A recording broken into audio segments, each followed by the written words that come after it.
Jean, on avait dit qu'on commencerait par quelles sont les obligations dans les grands ensembles, et je vous passe la zapette. Oui, alors effectivement, on a un certain nombre d'obligations sur ces grands ensembles. Alors déjà, peut-être définir, pour nous en tout cas, c'est quoi les grands ensembles. Donc ça va être des parcs de stationnement d'environ 500 à 1000 places. Ça va être évidemment des bâtiments d'habitation, en tout cas de nombreux bâtiments d'habitation, des immeubles de grande hauteur.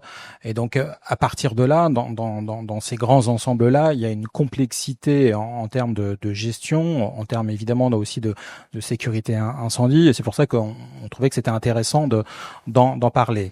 Alors ces obligations, elles sont évidemment liées au référentiel qui s'applique. Alors on va retrouver les différents référentiel, pardon. Donc, on va avoir l'arrêté du 30 décembre 2011, par exemple, pour les immeubles de grande hauteur.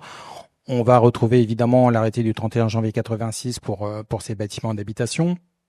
Et donc tout un tas d'arrêtés et donc qui nécessitent dans certains cas de certaines obligations.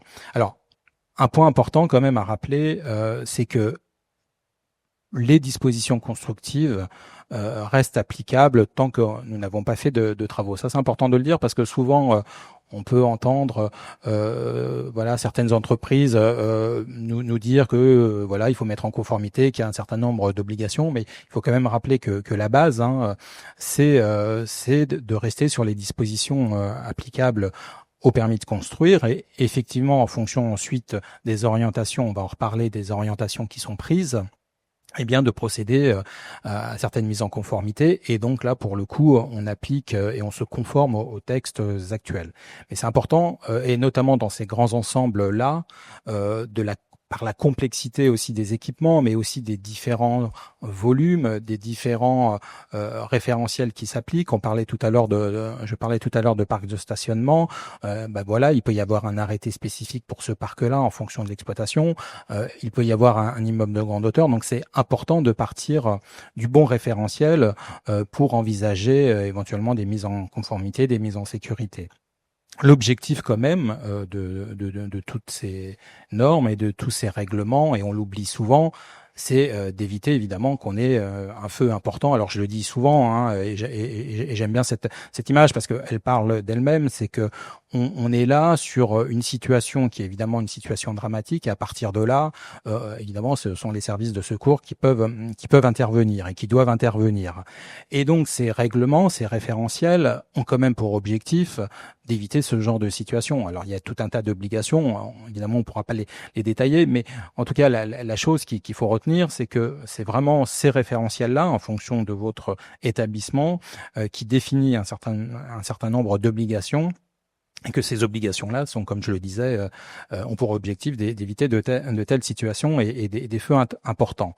Alors, on parle souvent d'un sinistre, d'un feu, mais c'est quoi finalement le feu? Alors, beaucoup de personnes connaissent ce triangle du feu, mais il est intéressant, notamment dans le cadre de la gestion, dans le cadre aussi des audits qu'on peut effectuer, de définir et de rappeler plutôt c'est quoi un feu, et sur quoi on peut et quel levier on peut avoir en fonction des différents éléments. On va retrouver évidemment le combustible, sur lequel, donc c'est le stockage, c'est ce qu'il y a dans une pièce. Et là, vous comprendrez bien qu'on peut agir sur ce stockage. Vous allez retrouver l'oxygène. Alors ça, évidemment, on peut pas agir sur l'oxygène, mais il y a un autre point sur lequel on peut agir. Ça va rester la chaleur. C'est ce qui va déclencher finalement, avec ces trois paramètres-là, c'est ce qui va déclencher le sinistre. Et donc, comme levier sur cette chaleur-là, évidemment, on va pouvoir mettre en place un certain nombre de systèmes. Ça va être les détecteurs de fumée, par exemple, pour détecter, pour éviter un départ de feu. On va évidemment, on y reviendra tout à l'heure, mettre en place un certain nombre de contrôles de maintenance pour éviter qu'on ait des échauffements, notamment sur les installations électriques. Voilà, on a ces deux points-là, ces deux paramètres-là, sur lesquels chacun peut agir et peut actionner un levier, je dirais, pour éviter ce genre de situation. Rappelons que souvent l'origine, on en parlait tout à l'heure, l'origine quand même des sinistres, ça va être avant tout un feu électrique. Dans la majorité des cas, on a à peu près en France, je crois, toutes les 2 minutes un départ de feu. Et la majorité des cas reste quand même la partie électrique. La partie électrique, ça va être les échauffements de câbles, les échauffements évidemment des armoires électriques. Vous allez ensuite rencontrer d'autres usages, les usagers qui vont jeter les mégots. Vous allez avoir des dégradations volontaires également qui vont pouvoir engendrer ce sinistre. Et puis vous avez aussi les défaillances techniques. Une défaillance technique, et notamment sur des tableaux électriques, sur des pièces mécaniques, peuvent engendrer ce genre de situation et peuvent provoquer un sinistre. À partir de là, on fait ce constat-là, on connaît les risques. Quelles sont les solutions? Alors, les solutions, elles sont relativement faciles dans certains cas, puisque on parle souvent de la protection passive. La protection passive, c'est la colonne vertébrale de votre bâtiment. C'est ce qui constitue votre bâtiment. Et vous comprendrez qu'on va pas traiter un immeuble de grande hauteur de 28 étages comme un immeuble de 2e étage, de 2 étages. Évidemment, la conception, la configuration de cet établissement n'est pas la même, et donc de fait, de construction, ces bâtiments sont déjà protégés et il y a déjà des solutions qui existent puisque on a mis en place certains isolements coupe-feu, on a mis en place un certain nombre de protections qui permettent donc normalement de limiter en tout cas ce sinistre. Et la particularité notamment dans les grands ensembles, et la difficulté d'ailleurs qu'il peut y avoir, c'est que on a une multitude de bâtiments, on a des imbrications entre ces bâtiments-là avec des référentiels, comme je l'ai indiqué, qui sont dans certains cas différents. Et il y a à réfléchir et en tout cas à surveiller ces différentes imbrications pour éviter évidemment que des sinistres se produisent. Donc dans les solutions, je parlais de la protection passive, vous allez ensuite rencontrer les installations de sécurité, ce qu'on appelle nous souvent la protection active, c'est tous les éléments de sécurité qui existent. Ça va être le détecteur de fumée, ça va être les installations de sécurité d'extinction, on en reparlera, etc. Donc tout ça permet d'éviter que les sinistres se propagent, permet d'avoir une vision générale et de mettre en sécurité votre bâtiment. Ensuite, dans les actions et dans les solutions qui existent, notamment dans ces grands ensembles-là, ça va être de remplacer régulièrement le matériel. Alors, évidemment, ça a l'air tout simple, mais en réalité, quand vous avez une multitude d'équipements techniques, différents équipements techniques, on va en reparler tout à l'heure, il y a une réelle nécessité dans ces établissements-là de le suivre au fil de l'eau et d'envisager en fonction de la nécessité le remplacement de ces matériels régulièrement. Découle de ça la mise en conformité. Est-ce que le matériel que vous avez en place nécessite d'être totalement remplacé? Et donc là, on rentre dans un cadre de mise en conformité ou de mise en sécurité. Donc, ça fait partie aussi des investissements, des solutions qu'il y a lieu de mettre en œuvre pour gérer ce type d'établissement. Être à l'écoute, évidemment, des règles et des évolutions réglementaires. Donc, ça découle un peu de la mise en conformité. Et évidemment, être attentif aux entreprises de maintenance. On va reparler de la maintenance, mais ça veut dire quoi, être attentif aux entreprises de maintenance? C'est tout simplement que ces entreprises ont la responsabilité des équipements et elles sont aussi de bons conseils. C'est-à-dire qu'une entreprise qui est en train de vous dire je n'ai plus la capacité d'approvisionner tel type de matériel ou tel autre, évidemment, dans le cadre de la gestion, on va en reparler avec David Ettez, mais dans le cadre de la gestion et dans le cadre de la maintenance, c'est quelque chose qu'il faut prendre en considération et donc mettre en place ensuite, lancer une réflexion sur l'évolution peut-être de certains équipements. Tout ça pour dire que ces grands ensembles-là, de par ces solutions, mais qui sont aussi de par la configuration des sites complexes en gestion, eh bien il y a une gestion particulière à mettre en place. Il y a un suivi à mettre en place. Il y a une surveillance au quotidien à faire. Alors quand vous êtes sur des immeubles de grande hauteur ou sur des parcs de stationnement importants, où vous avez des services de sécurité, ce n'est pas très gênant. Ça peut être un peu plus complexe quand vous n'avez pas forcément des agents de sécurité incendie, quand il faut solliciter les gardiens qui sont occupés normalement à faire d'autres choses. Donc vous voyez, donc il y a vraiment une réflexion à mettre en place, à lancer, avec la participation évidemment des différents acteurs, hein, que ce soit bailleurs, conseils syndicaux, parce qu'il y a une réelle difficulté à gérer ce type d'établissement. Évidemment, et pour finir, vous avez la mise en place de la maintenance, et je pense qu'on va reparler dans quelques minutes aussi de certaines problématiques, mais cette mise en place de la maintenance est indispensable au-delà de l'exigence réglementaire. Aujourd'hui, dans n'importe quel bâtiment, que ce soit grands ensembles ou pas d'ailleurs, vous avez une obligation d'avoir un contrat d'entretien, de vérifier évidemment, de faire vérifier ces installations, mais surtout, dans ces bâtiments un peu complexes avec des équipements un peu particuliers, c'est vraiment de définir le contrat, le périmètre du contrat. Est-ce qu'on a une astreinte, pas d'astreinte, est-ce que les prestations qui sont proposées par l'entreprise répondent vraiment aux besoins, également de juger la qualité de l'entretien. On rencontre bien souvent des difficultés sur le suivi aussi des interventions, parce que sur des sites importants, on ne peut pas se permettre d'attendre 6 mois pour obtenir des devis. Il faut que tout ça se soit fluide, et normalement, c'est accentué par le fait que, compte tenu du nombre d'installations qui sont assez différentes, voilà, si tout ça ce n'est pas fluide, ça pose de réels problèmes en termes de gestion, et effectivement, on rencontre ensuite quelques problématiques sur la maintenance, et je crois qu'on va parler de ça. Voilà, juste pour rester sur cette diapo, et puis j'avais une question ouais, également sur les automatismes. Là, on présente un schéma avec les automatismes. Dans les grands ensembles, il y a toujours des automatismes ou pas toujours? Ça dépend Alors, des contraintes. Oui, bien souvent, on a sur ces grands ensembles-là, alors on peut parler des immeubles de grande hauteur où ça reste évidemment par définition un grand ensemble, mais on va avoir des automatismes. Après, vous allez avoir, on peut aussi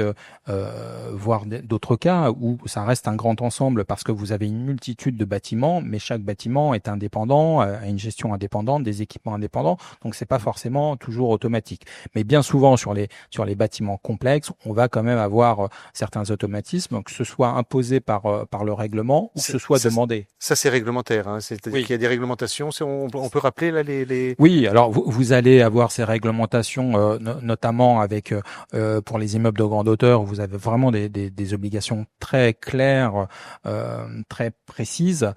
Vous allez retrouver également ces obligations dans les parcs de stationnement, où pareil, ce sont des volumes quand même à risque, avec des choses qui sont relativement carrées en termes d'obligations. Mais après, vous avez aussi dans certains bâtiments, ou dans certaines zones ou dans certains volumes, une volonté, par exemple, d'un assureur de mettre en place d'autres systèmes qui ne sont pas forcément obligatoires, mais qui contribuent aussi à améliorer le niveau de sécurité. On va continuer, Jean, sur les obligations lors des travaux, parce qu'on sait que les copropriétés aujourd'hui sont dans des phases il y a la rénovation énergétique, mais pas que, hein, il y a d'autres travaux.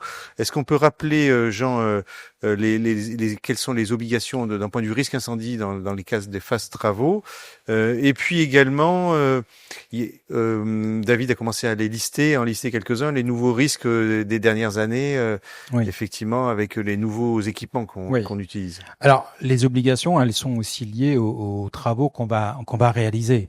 Finalement, tout dépend des types de travaux qu'on va faire. Et c'est vrai qu'on peut séparer ça en deux. C'est soit vous êtes dans des travaux de maintenance, hein, qui peuvent être dans certains cas conséquents, ou dans des travaux de mise en sécurité ou de mise en conformité. Et effectivement, les obligations et même l'organisation, on va en parler, l'organisation ne va pas être totalement la même.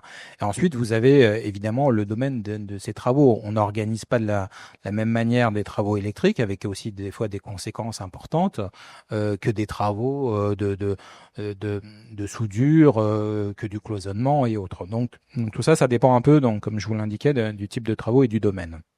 Vous allez avoir évidemment l'obligation réglementaire. Alors, ces travaux, avant tout, ils sont motivés pour une bonne raison. En général, soit on est dans le cadre de la maintenance parce que, comme je l'indiquais tout à l'heure, il y a une réelle nécessité à remplacer un système parce qu'il est ancien, parce qu'on n'a plus les pièces, par exemple, ou soit vous êtes dans des travaux de mise en conformité. Ça veut dire que on n'a plus du tout l'installation. Ça peut être le cas du système de sécurité incendie, ça peut être le cas de l'électricité. On n'a plus les moyens d'assurer une maintenance correcte de ces installations-là, et donc on s'oriente vers la conformité. Je dis ça parce que c'est important, parce que dans ce cadre-là de mise en conformité, on a évidemment la réglementation qui s'applique. Et ce que je disais tout à l'heure, c'est qu'on doit être conforme aux dispositions d'origine, donc au permis de construire. Mais lorsque vous rénovez, vous conformez aux textes actuels. Donc, ce qui veut dire que dans certains cas, vous avez des difficultés à vous mettre en conformité. Et si vous avez des difficultés à vous mettre en conformité, eh bien, vous allez solliciter éventuellement certaines dérogations, vous allez demander certaines autorisations de travaux pour déroger à certaines règles parce qu'on ne peut pas les mettre en place ou parce que les coûts sont trop importants. On retrouve souvent cela on en parlait dans les immeubles de grande hauteur, mais aussi dans les parcs de stationnement, mais aussi tout simplement dans les bâtiments d'habitation où vous allez rénover pour X raisons, parce qu'il y a un choix de la copropriété de rénover une cage d'escalier, mais vous allez devoir vous conformer aux règles actuelles. Donc vous voyez, donc ces obligations-là, elles sont vraiment liées à l'orientation que la copropriété peut prendre en fonction de la situation. Et ensuite, dans cette organisation et notamment dans ces grands ensembles-là, de par la conception qui peut être des fois un peu particulière, un peu compliquée, vous allez également mettre en place dans ce cadre-là de la surveillance. Vous allez devoir mettre en place aussi, dans certains cas et dans certains travaux, de l'information. Si demain vous décidez, parce qu'on a une rénovation générale, de condamner une cage d'escalier, ben, évidemment, on comprendra que il faut faire cheminer les usagers par une autre cage d'escalier. Donc tout ça, toutes ces obligations là, c'est évidemment en fonction des orientations qui sont prises. Alors, je vois que vous parliez là, le SPS, coordinateur SPS, ça joue un rôle oui, parce important. que si demain, lui, il va aborder la sécurité des travailleurs, mais également les impacts avec les autres usagers. Donc le SPS, il va définir, et il va regarder, il va faire un focus sur les risques liés à ces travaux. Lorsque vous refaites une cage d'escalier, je reprends cet exemple-là, par où vous allez faire cheminer les usagers? Comment vous allez les faire cheminer? Est-ce qu'il y a un impact avec les usagers du quotidien? Voilà, donc lui, il va regarder cette partie-là. Et donc dans ces travaux-là, on a des risques. Alors, on est toujours dans le cadre de travaux, et on l'a tous vu d'ailleurs dans certains faits divers, eh bien des départs de feu pendant une phase travaux. C'est pas, voilà, ça arrive, et bien évidemment parce que dans ce cadre-là, vous allez augmenter le risque. Et il est augmenté pour différentes raisons. Ça peut être aussi un manque d'anticipation, un manque de planification, c'est-à-dire qu'on a mal organisé ou peut-être pas suffisamment regardé certaines contraintes. On a par exemple aussi pas envisagé de surveiller ces travaux, les rondes. Alors, lorsqu'on a des agents de sécurité, ce qui a été dit par David, lorsqu'on a des agents de sécurité, ça ne pose pas de problème. Mais dans certains cas et dans certains grands ensembles ou dans certaines grandes copropriétés, on n'a que les gardiens ou des agents techniques qui ont déjà un travail, qui ont déjà une occupation. Donc, il y a lieu de mettre en place cette surveillance-là. Et ça doit s'organiser parce que c'est un facteur supplémentaire en cas de non-surveillance. C'est-à-dire que le personnel qui fait les travaux, les ouvriers sont partis. Comment on fait pour s'assurer qu'ils n'ont pas oublié de débrancher un appareil, qu'ils n'ont pas oublié je sais pas moi, qu'ils n'ont pas laissé de stockage dans les parties communes ou autres. Et ça c'est assez facile de le faire dans des immeubles tertiaires où il y a toute une organisation, toute une structure qui est là. C'est plus compliqué de le faire même dans ces grands ensembles-là et notamment en copropriété parce que la ressource humaine est un peu moins présente et donc ça, il y a lieu de réfléchir à cela. Ensuite, il y a le départ de feu en lui-même qui est dû à une mauvaise utilisation parlais tout à l'heure des multiprises, mais dans certains cas et certains intervenants, voilà, n'ont pas aussi le matériel adapté.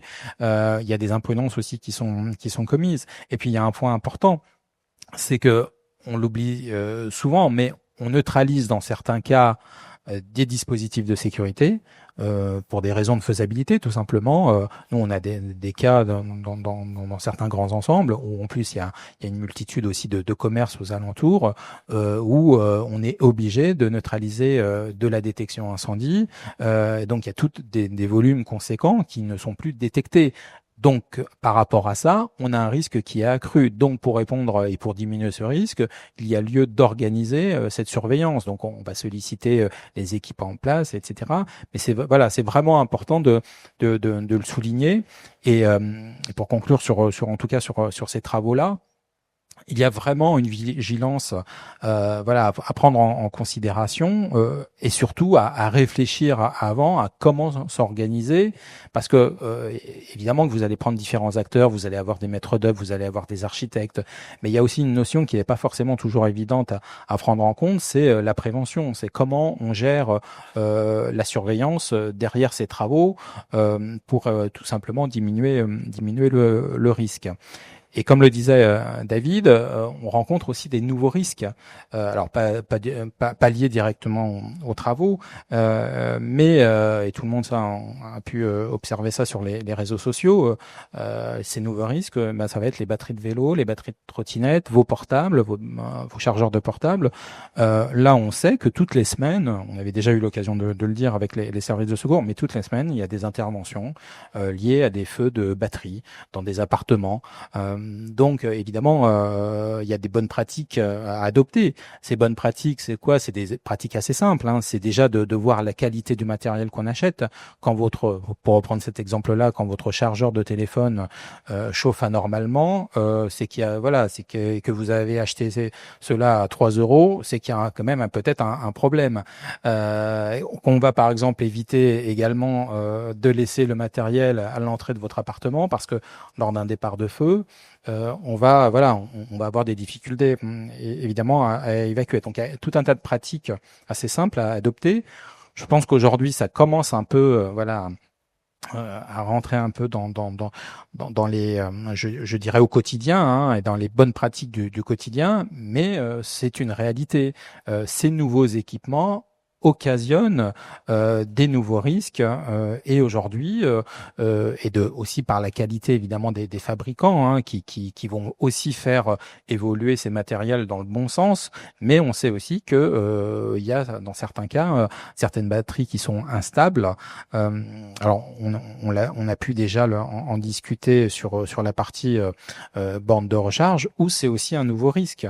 Alors c'est un risque particulier qui est parce que on a déjà fait une présentation sur ce sujet-là, mais brièvement, il faut juste rappeler que pour les bornes de recharge dans les parcs de stationnement, il y a de réelles difficultés pour les services de secours pour éteindre cet incendie. Qu'on sait aussi que aujourd'hui, c'est dans une phase de chargement du véhicule où le risque est présent.